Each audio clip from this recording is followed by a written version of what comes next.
It's been about 24 years since the Miami Hurricanes played for something meaningful. Now they're going to be playing for a national championship. Carson Beck and the squad is going to be going in. And Coach Joey Maguire sits down with us and has a conversation about retention and acquisition. 6 starters coming back on offense and 6 starters coming back on defense on a really good football team. And so we wanted to make sure we kept the guys that we needed to keep and then go get some really good football players. All that and more on Fire TV's College Football Kickoff.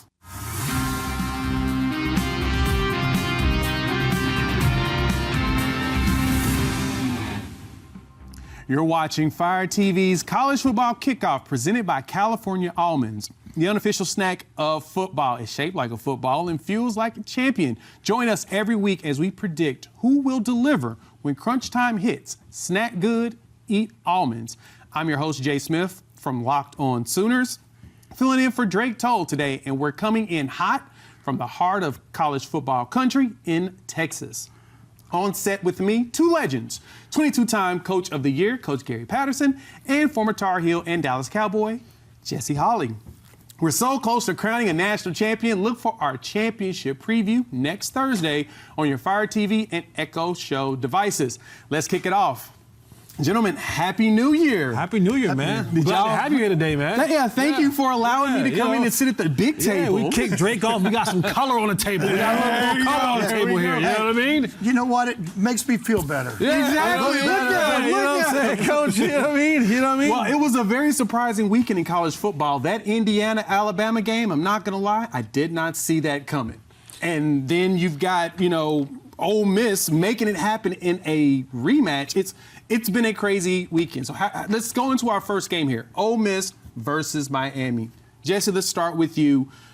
We've seen that Miami's defense is just ridiculously good. Yeah. And they do a really good job of stopping the run. But Trinidad Chambliss and Kewan Lacey, when they get going, they're going. How do you feel Miami matches up in this game?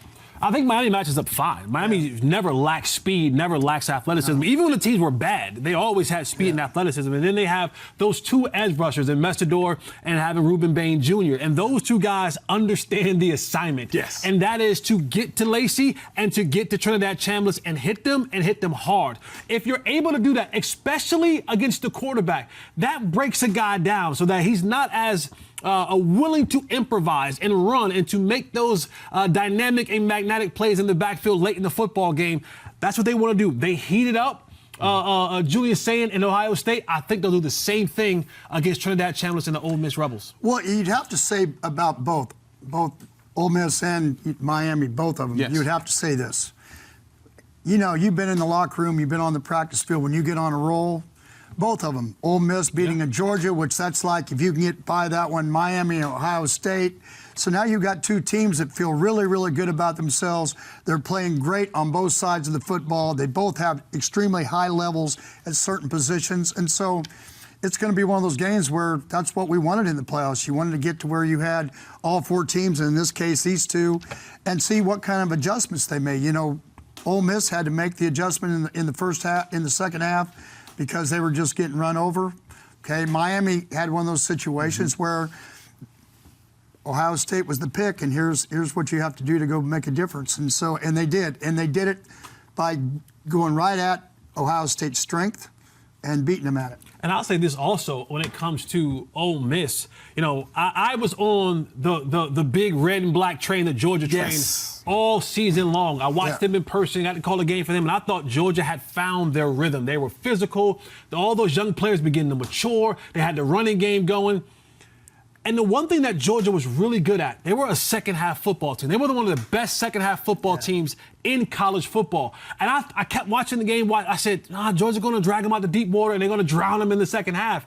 And, boy, play after play, Ole Miss, they stepped up to the challenge. And when Georgia tried to drag them to deep water, Trinidad Chambliss made a play, defensively made a play. And that was something that I did not expect from that Ole Miss team against that Georgia football team, who I thought had found their stride. Yeah, and, Coach, I was going to ask you about that as a defensive seconds of tactician, the way that Ole Miss played Georgia in that game the second time around, I mean, they both went a little bit back and forth, but it appeared that Ole Miss really was prepared defensively for Gunnar Stockton and the way that offense was going. Well, yeah, and they started early. They started with 5 back. You know, they have that 3 safety deal where they stay back and they move around. But if you notice in the second half, one of those guys started coming up more of a 7-man box than a 6-man box, and sometimes an 8-man box.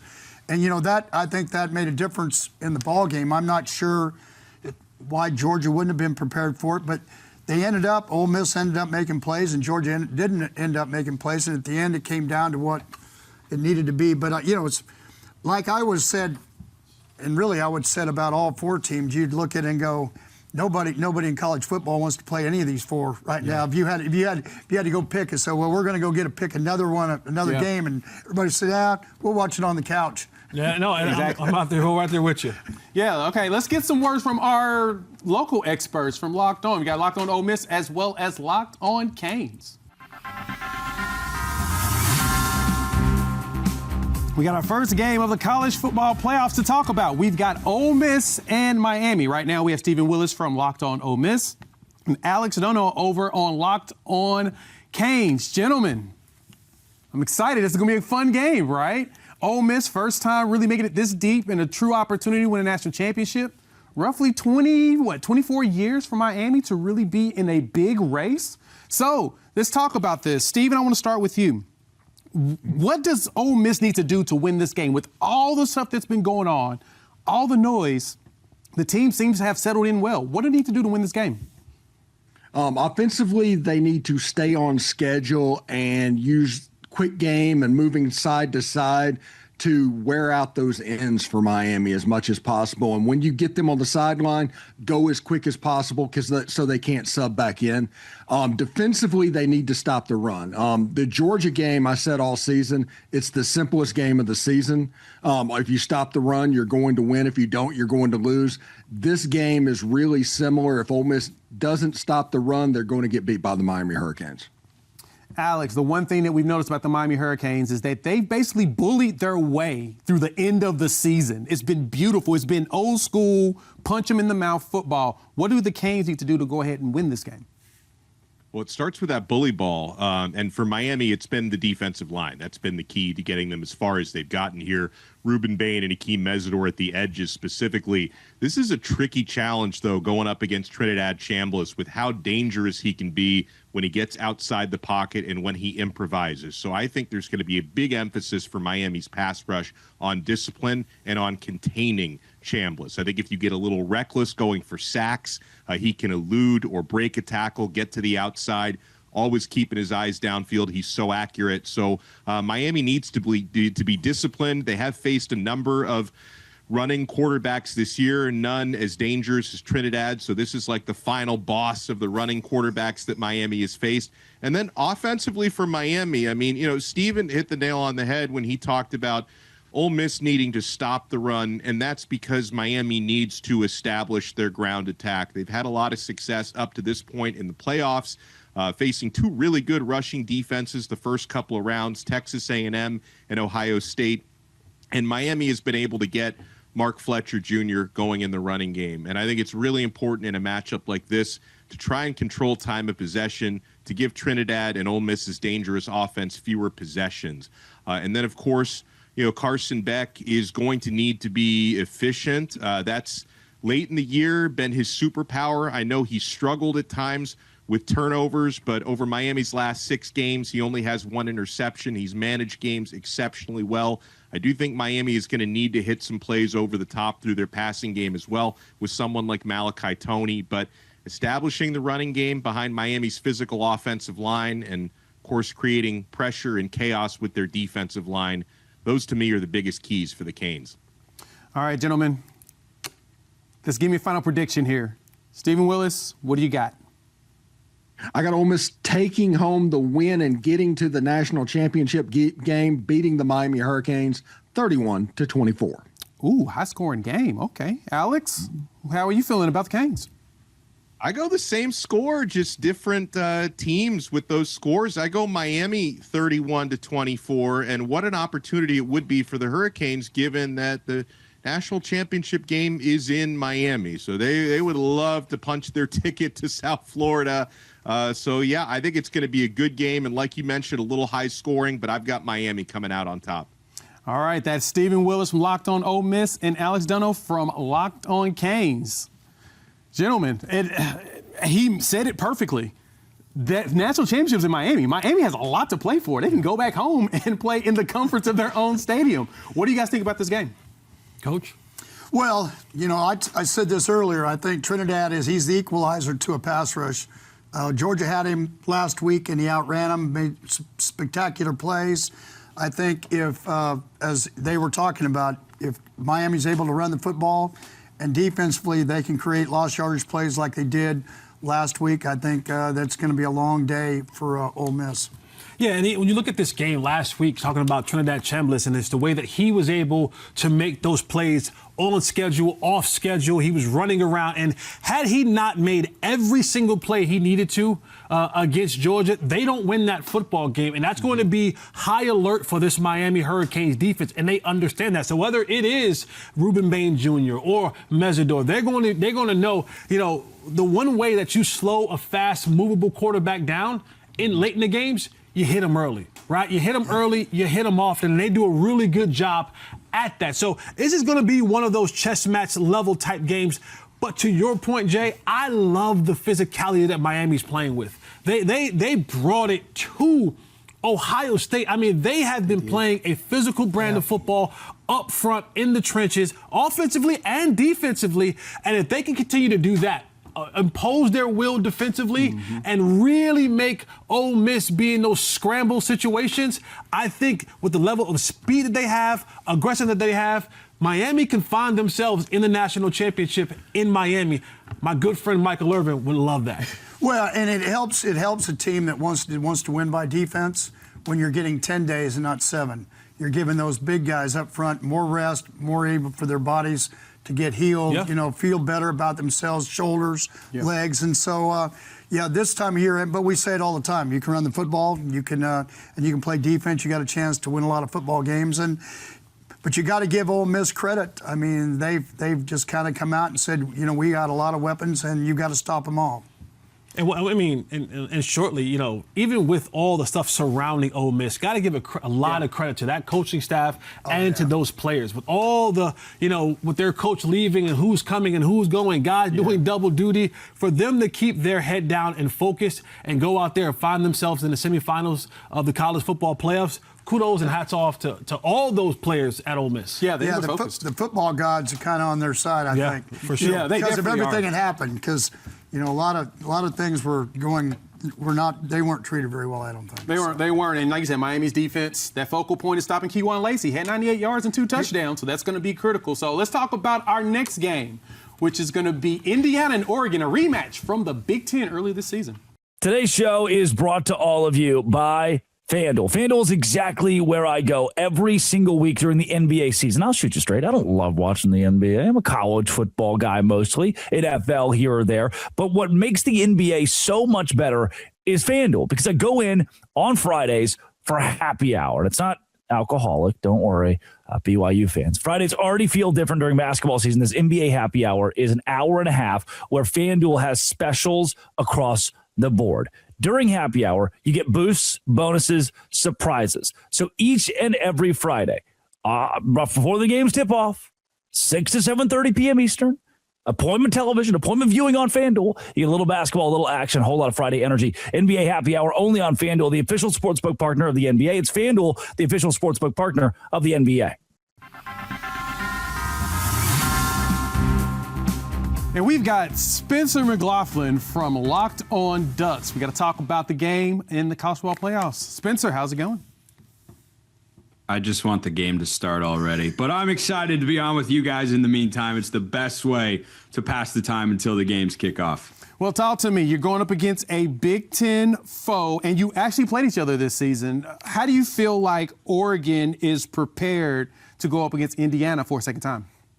I don't think we can fully know the answer to that question until the game kicks off, because the two biggest questions are not ones that I think Oregon has made huge strides in since their last meeting. Problem number one, they failed to protect Dante Moore. He was sacked 6 times in the game with an offensive line that was one of the 3 finalists for the Joe Moore Award this year. How does that happen? Bryant Haynes, the defensive coordinator, should win the Broyles Award for the best coordinator in the country. If he doesn't, we're canceling the award. And Jay, you're going to help me make that happen. Maybe we'll enlist Gary Patterson to pull some levers behind the scenes as well. His ability to generate free runners at the quarterback with simulated pressures absolutely bamboozled Dante Moore and the Oregon offensive line. They have to be able to find that answer. The other thing they struggled with, which we saw in the Texas Tech game as well, is Oregon has struggled finishing drives and turning them into touchdowns. Now, you've got 2 great defenses in this game. So I think points are going to be at a premium, which I think just makes it all the more important that when teams do drive down inside the 30 or 20 in this game, they've got to find a way to turn it into 7 points. But against the best defenses that they faced this year, that has been a struggle for the Ducks. And so with Indiana, Fernando Mendoza, Heisman Trophy winner, last week he played flawless football roughly. Can Oregon create enough pressure or at least cause a turnover to help them to get this game? Yeah, I think they're absolutely capable off a week in which they forced 4 turnovers against Texas Tech. And look, Indiana's got a better quarterback, a better offensive line, and better receivers. And I think the running backs are about a wash between the 2 teams, though I like both for Texas Tech and Indiana there. But yeah, Oregon's defense wasn't the problem. I think a lot of folks might look at that first game and say, 30 points. Boy, that's way too many. And I'm sure that anyone from Tosh Lupoy to Bryce Betcher and every player in between would tell you that it is too many points. But if you watch the actual game, the defense kept giving Oregon's offense chances to retake the lead, to take control of the game, and they failed to do it. And they failed to sustain drives, so they put the defense on the field for a lot of plays, for long drives that Indiana was able to execute because of a couple of key situational conversions. That's where Indiana has been great this year. And I think that's the biggest area where Oregon's defense has to improve. Even though the stats would tell you they were pretty good situationally against Indiana, they can still be better, and it might come down to just a couple of plays, and that's the key for this Oregon defense. All right, Spencer, 5 seconds. Give me a score prediction for this game. I want Oregon to win more than I have wanted most things in life, but I think Indiana is too good of a staff and just a darn good football team, and I struggle to pick against Curt Cignetti. I'm going the Indiana Hoosiers 19, Oregon 13. Ugly, weird score. Something funky is going to happen in this game. 19-13, Indiana wins. That's Spencer McGoughlin from Locked On Ducks. Gentlemen, how are we feeling about this game? Jesse? I'm excited about this game, and we're going to talk a ton about all the athletes on the field. You know, Dante Moore or Fernando Mendoza, and those are rightfully so. But boy, am I impressed with Curt Cignetti. Yeah. I mean, he has gotten this Indiana football team. They have the pulse and the heartbeat of snipers. I mean, they don't blink. It doesn't matter where you go, who you put them against. It doesn't matter. Stadiums, size, place, home, away, on the moon, in the parking of Walmart. Curt Cignetti has figured out a way. He is locked in with this team so much. And, Coach, you understand this for being a guy who has been on those sidelines to have the pulse of your football team. This team doesn't blink. And I look at this game and I say automatically, Indiana will be prepared for whatever Dan Lanning is going to bring to the table. And they are going to make the right plays when it matters the most because of their head coach, Curt Cignetti. Well, the key is what he's trying to say is that Coach Cignetti and I are older, okay? But it's okay because I call it wisdom. Now, This is how I look at it. Both defenses are allowing less than 15 points a game. One's allowing 10, one's allowing 15. So I tell you the big key to this ball game, both offenses are scoring just under 40 or over 40 points a ball game. So both offenses, the one that decides that I don't need to score 40 points for us to be successful and goes ahead and takes the mindset of grinding it out. Yeah. I'm going to find a way to score that extra point and do the things we need to do because they've already played each other once. It came down to a single score game. You know, it's one of those things where you do all of it. I really truly believe that that the offenses, if they'll have patience, you know, it's like if you're these 2 quarterbacks. And what got me on this was Mendoza's talked about in practice at the start of the season when they're in 2-a-days about, God, either this defense is really good or I'm just not as good as I used. He was saying that in an interview, and it got to me, and it's truth. You got two really good defenses that don't give up very much. You got two offenses that are used to scoring a lot of points. Which quarterback can just take a deep breath, get the ball handed off, throw to the guy, check down, kick a field goal when you have to, score the touchdown when you need to, and win this game? Because it really doesn't matter if it's by 100 or it's by 1. The key is to win by 1, right? And so I think the team that has that kind of discipline that doesn't make any difference, and I think the Dan Lanning team for Oregon, even though I'm also a big fan of everything that Indiana's done, but I do believe that the first ball game against James Madison woke them up. You allowed 35 points, and they came back against a Texas Tech team, turned the ball over, got everything done. I think it's going to be one of those games for the ages. Really, to be honest with you, I think both semifinal games are going to be rocking. Yeah, to add to that, too, this is what's most fascinating about this. This is our third time that we have a repeat matchup in the playoffs, right? You had Oklahoma, Alabama. You're going to have this game here with Indiana versus Oregon. I'm wondering, and you had Ole Miss versus Georgia last week. So each round, we've had a repeat matchup. How does that factor in? Because the second team won the second time this time around. The losing team has won the second time around. Yeah, I mean, anytime you have to play a team and coach, you can speak about this from a coaching perspective far more than I can. But anytime you have to play a team the second time around, I mean, they now they know your tendencies. They know the good guys, the bad guys. They know where your weak spots at, the chink in your armor is at. And so you have to be able to prepare for that. Yes. And then you also have to have an answer, right? You have to bring something new to the table, some wrinkle that they haven't seen before. And then the best part about that is, when do I bring that wrinkle at? At what point in time of the game? Because if you have that wrinkle that you've been working on, you're saying, this is going to hit exactly what I needed to hit. If I pull it out the cards too early and now I needed something late, I can't go back to that. So that's the cat and mouse game that will be played between Kurt Cignetti and Dan Lanning. It's that when I need that play that we've been working on, will it be there and will it hit? Well, yeah, and all of us, if you remember, we're all sitting at this desk in the early season, and I'm like, okay, well, yeah, Indiana's better. Looks like they did what they did last year, and they're repeating. They're playing really well. And I'm like, well, they've got to go to Autzen Stadium. They've got to go beat Oregon up there. I don't know if they can do that. And guess what? They did. Yeah. And so the one thing about it is Oregon is not going to be surprised this time. Nope. I mean, and everybody in the country knows now how good Indiana is.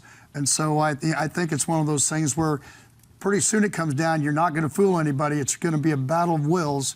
Who actually is going to last for the last play? And I won't be surprised it comes down to somebody goes down and kicks a field goal, and then the other team comes right back down, has got to make like a 55-yarder to win the ball game. I mean, I think it's going to be one of those kids. And if that turns out, everybody's going to buy me dinner. Yeah, everybody's going to buy you dinner. All of them's been one-score games, and now we're getting ready for that. But we got a special treat for you. In the Coach's Corner, we're actually going to have Coach Gary Patterson talking to Red Raiders head coach Joey Maguire. He's going to tell you a little bit about the team. Coach Maguire, Happy New Year, Merry Christmas, Happy Big 12 playoffs. Joey, I tell you what, there's nobody that's had been more excited to see your run in the Big 12 conference and then the playoffs. I know it didn't turn out the way you want to. I know you're still not overly over any of that stuff, but I'm going to tell you right now, I mean, first time 12-win season. I mean, we can just go down the list. So thank you so much for coming on our program and being a part of us. Yeah, Coach, thanks for having me, man.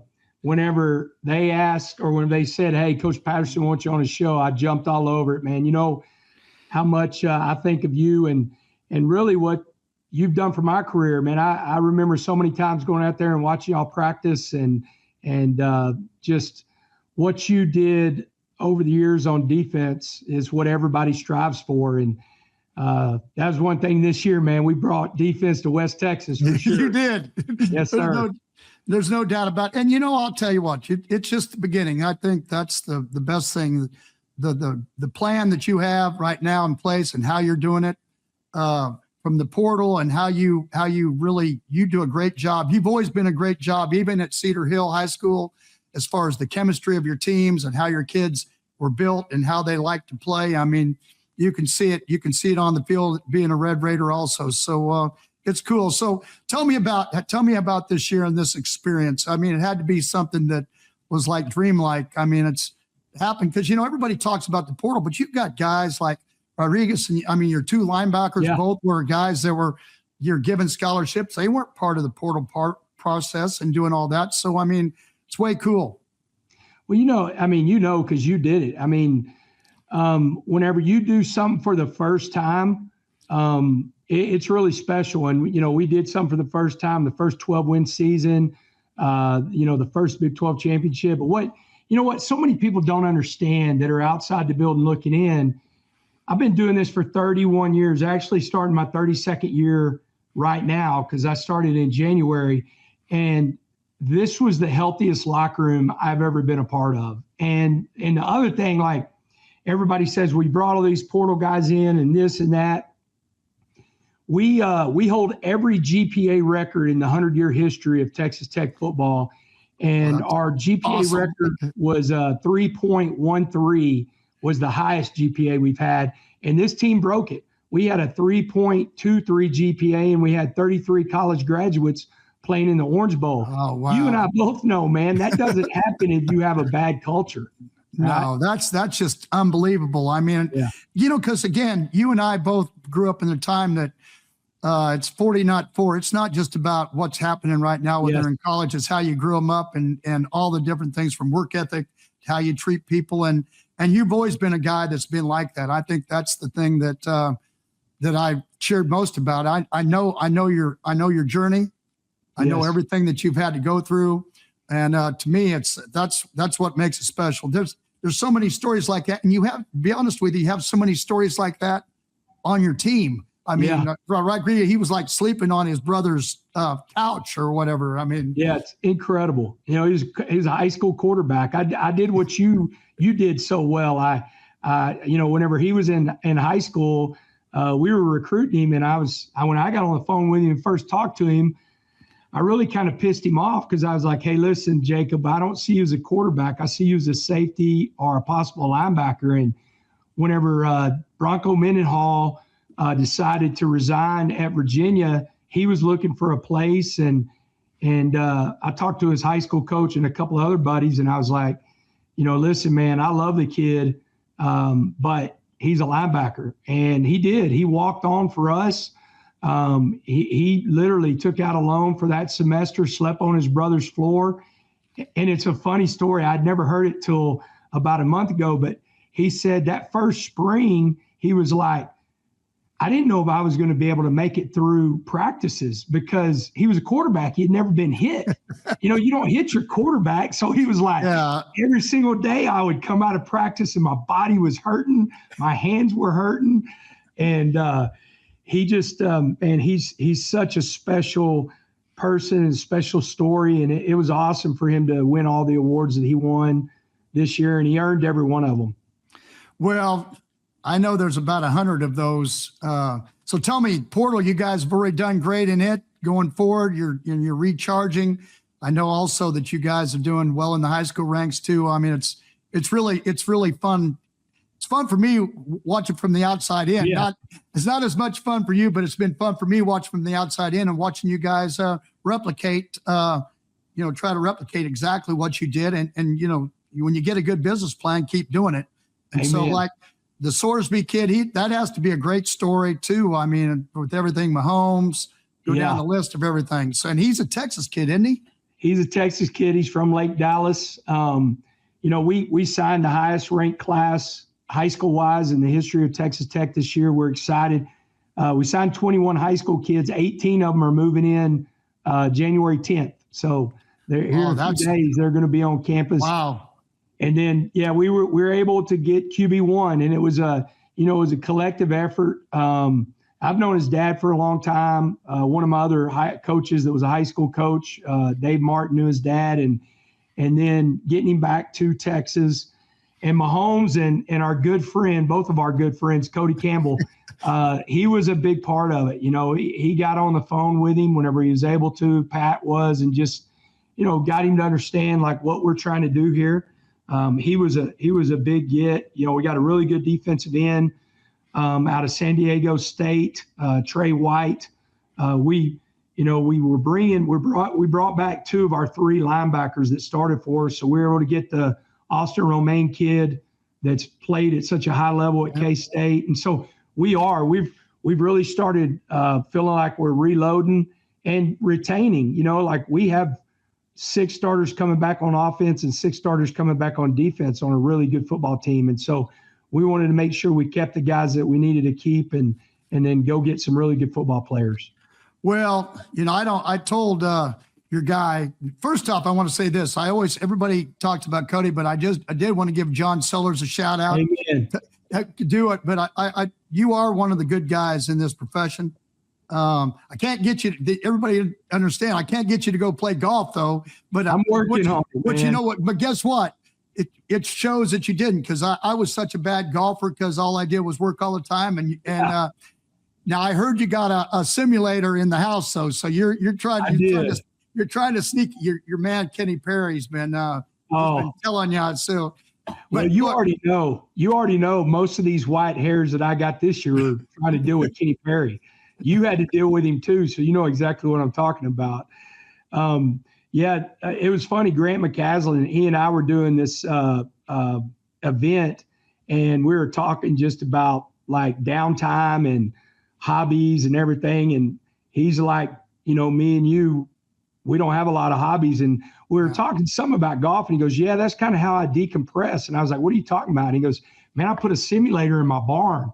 I went right to Debbie and I said, hey, look, I know what I want for a present. Grant was able to get one. We need to start talking and working this out. And so it really just is. It's kind of being able to decompress, hit a couple balls. And the guy that's getting the most use out of it, though, is my son. Garrett is our running backs coach. You've known him since he was in elementary school. He was running around. He's grown up.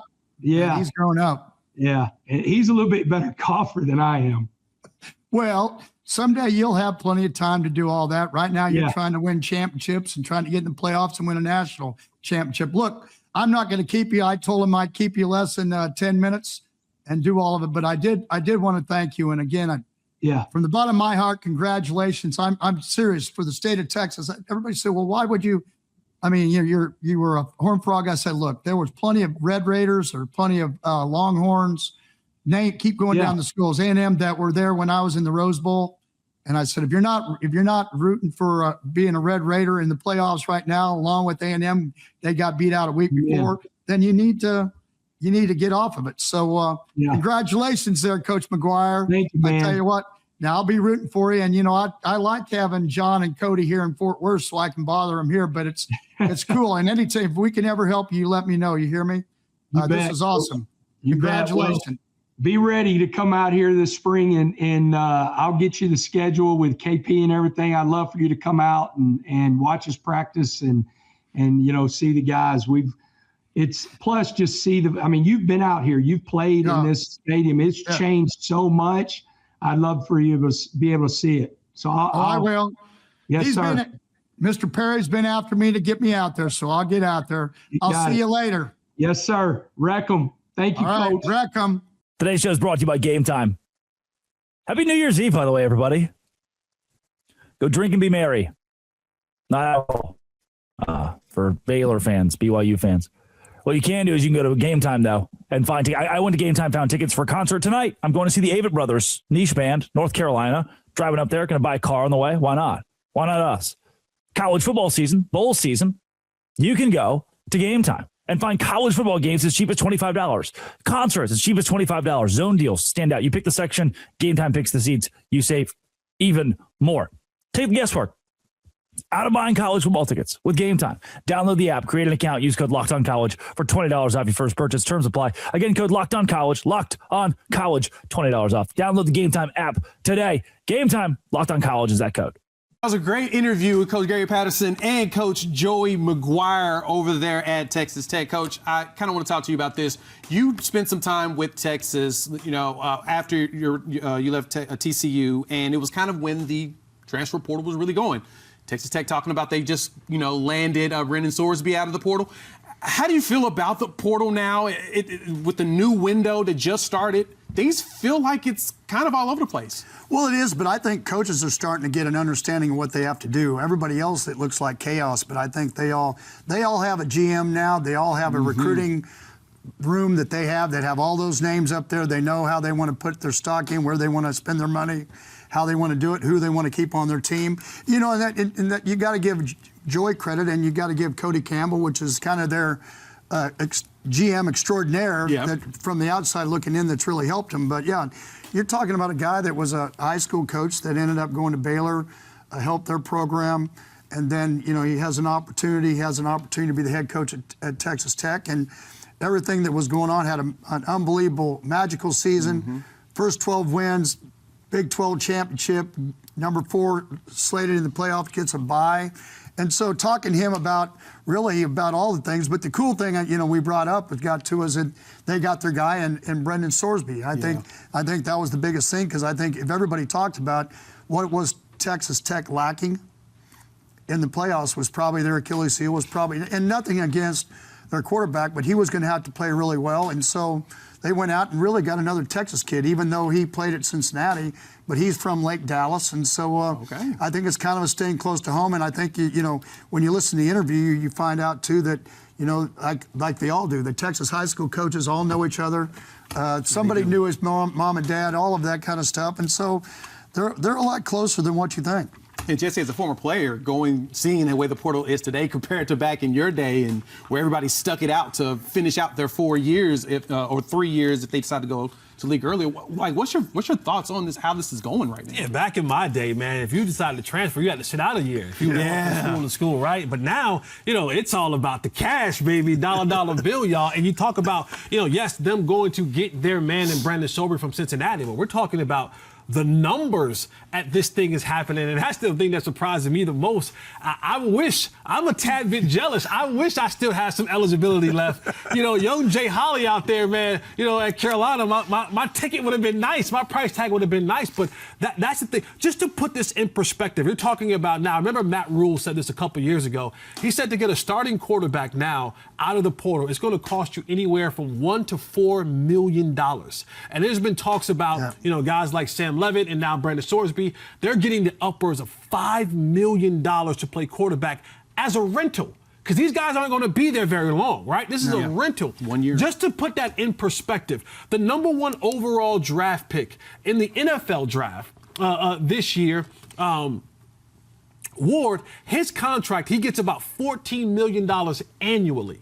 And that's for the National Football League. Shedeur Sanders, who was taken in the 5th round, his contract as a whole, his 4 years, is around $4 million. Exactly. So you're talking about now a college quarterback will make $5 million in a season. He's making more money than some quarterbacks who may be starting in the National Football League today. 10 months. That's what you're renting them for 10 months. So a guy said this to me today, and I think it's just perfectly what it is. He said, "Well, what's college football? Because ROI as far as rate of return, right? And the guy said, you know what? This is like the cutting horse. It's very expensive to be on, but it's a hobby. It's a hobby. And so at some point in time, these guys that are putting their money in, they're going to start asking about their rate of return and what they get. And to be honest with you, it's like cutting horses. You get a great horse and you get it, and very few people really make any money, but it's a very expensive horse to do. And really the only entity that really wins when you get like here in the playoffs, if you did buy and you get like Texas Tech, is really the university itself, not necessarily the people that are putting the money in. Because you can't buy that kind of advertising. You're talking about like at TCU, when we went to the Rose Bowl, when we got there in '98, 4,000 applications. When we went to the Rose Bowl, it went to 24,000 applications. And when they played for the national championship, it went to 42,000 applications. Well, just in simple math, let's just say an application was $100. Yeah. Okay, you just look at the numbers, what the numbers are just and what it costs just to turn in an application. And so you start talking about, and every chancellor at every university would tell you they couldn't pay for that kind of advertising if you didn't do it. And so they're winning. The key is going to be, and there's a lot of talk out there, is how it comes to a situation where, because personally, from a coach standpoint, we always said it's not 40 or not 4. So here's what you did in college in 4 years. How can we get where we can channel this and whether you get to for 401k or doing all you can, so you know these kids somewhere between 40 and 50 that they can have a return, and there's going to be something, because we know as we get older that becomes very important, right? Absolutely, yeah. But they don't know, because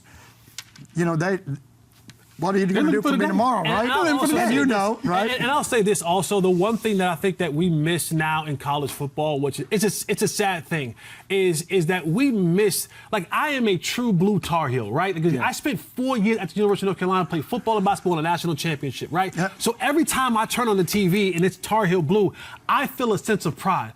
But when you have guys jumping from team to team after year, where you don't have that.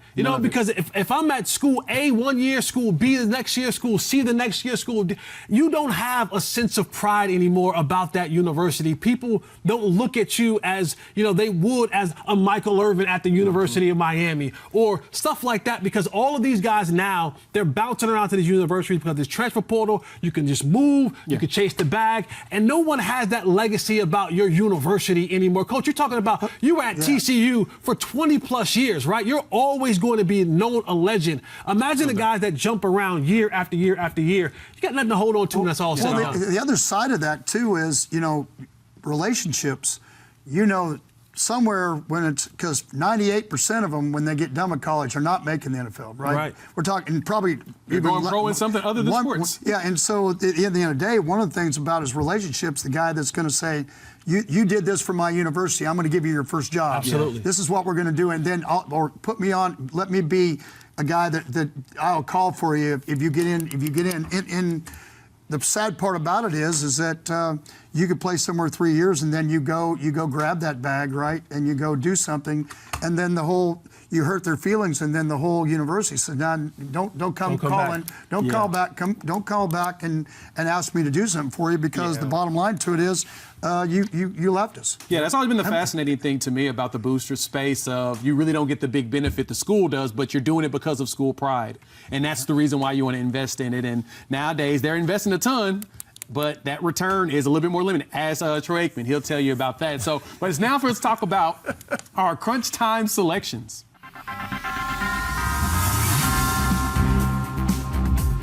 You're watching College Football Kickoff, presented by California Almonds, the unofficial snack of football. It's shaped like a football, and it feels like a champion.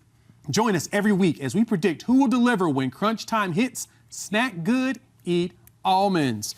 Coach Jesse, we got to talk about this. So who's your crunch time selection for this first game of Ole Miss and Miami? Well, for me, Ole Miss is Trinidad. He's the equalizer. I mean, you can put all those guys, if they can't catch him, it won't matter. Yeah, and for me, it's Malachi Toney, right? He is it's a spectacular young player from Miami. You get the ball in his hands, and he can make something special happen.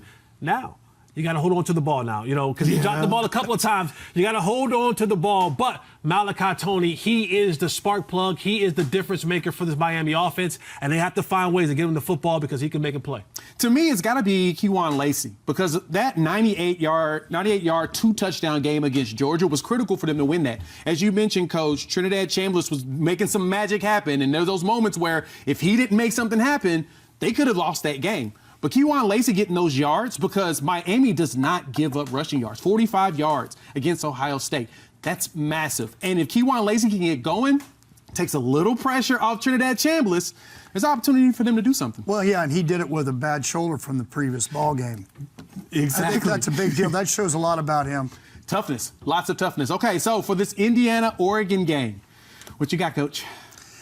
Well, it's going to be hard. It's going to be hard. Even though both are friends, you love Dan Lanning, but you gotta love the defense at Indiana. I'm going to use the defense at Indiana. I mean, those guys have been just playing rock solid. So, I mean, for me, it's low-hanging fruit, right? Give me the Heisman Trophy winner. Fernando Mendoza. I mean, I love about Fernando Mendoza is that he doesn't blink. His energy is high. You can tell he's a smart, intelligent football player. And this team will ride on the arms, shoulders, and backs of Fernando Mendoza. So the Heisman Trophy winner, he's my crunch time player for Indiana. For me, it's going to be that Oregon wide receiver room. Like, they've been dealing with a lot of injuries coming into the game last week, even though they got a chance to have some of those guys back, like DeCorum Moore, the true freshman that's a ridiculous athlete. They're starting to get those players back, but the question is truly how healthy are they going to be coming into this game? Will we get that 95% version when they play against Indiana in the rematch for an opportunity to get revenge from earlier this season? Well, yeah, and if I was going to pick probably somebody for Oregon, the only way that they win, just listening to our Locked On Oregon Duck, right? And I would say it's going to have to be the offensive line. Yes. They're going to have to be able to protect him. If they can protect him where he can get it to the wide receivers and they can run the ball a little bit, I think that would be a plus for the Oregon Ducks. That's a wrap on this week's college football kickoff. We get down to the final 2 games next week. Same time, same set, same unapologetic football energy. Big thanks to Coach Gary Patterson and Jesse Holley for bringing the heat, and to you for riding shotgun with us. Enjoy all the action this weekend. Stay locked in, stay fired up, and we'll see you next Thursday right here on Fire TV.